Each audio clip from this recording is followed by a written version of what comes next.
વાલા વિદ્યાર્થી મિત્રો અને મારા ખાખી લવરો, તમારે જે પીએસઆઈનું મેરિટ છે તે ઊંચું જવાની શક્યતા તેના વિશે સંપૂર્ણ જાણકારી અને તમારી જે પરીક્ષા લેવાય તેમાં ગેરરીતિ કઈ નોંધાય છે તેની પણ સંપૂર્ણ જાણકારી મળી રહેશે. સૌપ્રથમ તમારે વાત કરવામાં આવે તો જે ગુજરાત પોલીસ બોર્ડ દ્વારા પીએસઆઈની પેપર છે તે 472 પોસ્ટ ઉપર પરીક્ષા લેવાઈ હતી, જેમાં તમારે પીએસઆઈનું પેપર સરળ રહ્યું. તમારે મેરિટ જવાની જે શક્યતા છે તે ઊંચું જવાની શક્યતા છે અને તમારે જે શું પેપરમાં તમારી જે છે તે ગેરરીતિ નોંધાઈ હતી તેની સંપૂર્ણ જાણકારી છે તે વિડીયોમાં રહેશે. સૌપ્રથમ વાત કરવામાં તમારે ગુજરાત ભરતી છે તમારે તે રવિવારે જે પીએસઆઈની જે પરીક્ષા હતી તે નોંધાઈ હતી, જેમાં કેન્દ્રની વાત કરવામાં આવે તો અમદાવાદ, સુરત, બરોડાની 300 થી વધુ જે છે પરીક્ષા કેન્દ્ર હતા. એમ બે ભાગમાં તમારે જે માર્કનું પેપર હતું. તેના પછીની તેમાં જે ગણિત, તર્કશાસ્ત્ર અને ભારતીય બંધારણ છે તે હતું. તેના પછીની વાત કરવામાં આવે જેમાં નવા કાયદા અને સુપ્રીમ કોર્ટ છે તેના ચુકાદા મુજબ સંબંધિત પ્રશ્નોનું સૌથી વધુ ધ્યાન ખસેડાનાર હતા.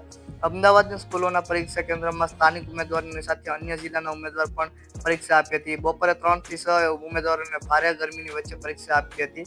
તેના પછીની વાત કરવામાં આવે તો અહીંયા તમે જોઈ છો જે તમે બે સેમના તમારે જે છે પરીક્ષા લેવાઈ હતી, જેમાં તમારે 1.2 લાખ ઉમેદવાર છે તે હાજર હતા, તેમાં 85% ઉમેદવાર છે તે હાજર હતા. તેના પછી ઉમેદવારોના દસ્તાવેજોની ચકાસણી કરીને પ્રવેશ અપાયો હતો. બેગ સહિત વસ્તુની કેન્દ્રની છે તે ચકાસણી કરાઈ હતી.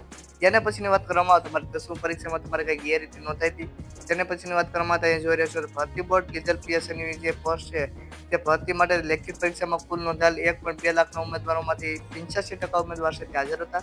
રાજ્યભરમાં આવેલા અમદાવાદ, સુરત, બરોડાના નિર્ધારિત પરીક્ષા કેન્દ્રોમાં કોઈ પણ પ્રકારની જે છે તે અવ્યવસ્થા વગર સારા માહોલમાં તમારી પરીક્ષા હતી તે લેવાઈ ગઈ હતી. જેટલાનો ડાઉટ હતો તે ગેરરીતિ કઈ નોંધાઈ તે નથી નોંધાઈ તેના માટે જે છે તે તમારે કઈ ગેરરીતિ નોંધાઈ નથી, જેમાં નિજા ગોટુ છે અધ્યક્ષ તેને જણાવ્યું છે. તેના પછીની એક પ્રશ્નમાં ટાઈપિંગ ભૂલ છે, પ્રશ્ન રદ થઈ શકે તે પણ તમારો જે હતો પ્રશ્ન તેનો પણ આ સોલ્યુશન છે. તો આજનો પેપર સરળ હોવાથી મેરિટ ઊંચું રહેવાની શક્યતા છે. પરીક્ષામાં હાલના ટેકનોલોજી, ઇકોનોમી, વિજ્ઞાન અને નવા કાયદા એમ એસઆઈ તેમજ સુપ્રીમ કોર્ટના ઐતિહાસિક ચુકાદા સંબંધિત પ્રશ્નો જોવા મળ્યા હતા. જે ઉમેદવારની સમજણની ચકાસણી કરે તેવા હતા. સિરીઝ નંબરની તમારે જે છે સીના પ્રશ્ન નંબર 40 ના લંબાઈને લગતા પ્રશ્નોમાં ટાઈપિંગના ભૂલ છે, જેથી આ પ્રશ્ન રદ થવાની સંભાવના છે. એટલે કે જે લોકોને જે છે તે સિરીઝ છે તેમાં સીટના પ્રશ્નના નંબર છે 40 ના લંબાઈને લગતા તમારે પ્રશ્નોમાં ટાઈપિંગની ભૂલ હશે તો તે લોકોને પ્રશ્ન છે તે રદ કરવામાં આવશે. તો આ રીતે કંઈક અપડેટ હતું. તો તમારે કઈ ગેરરીતિ છે તે પણ કઈ નોંધાઈ નથી અને જે પરીક્ષાનું જે મેરિટ છે તમારે તે ઊંચું જવાની શક્યતા છે.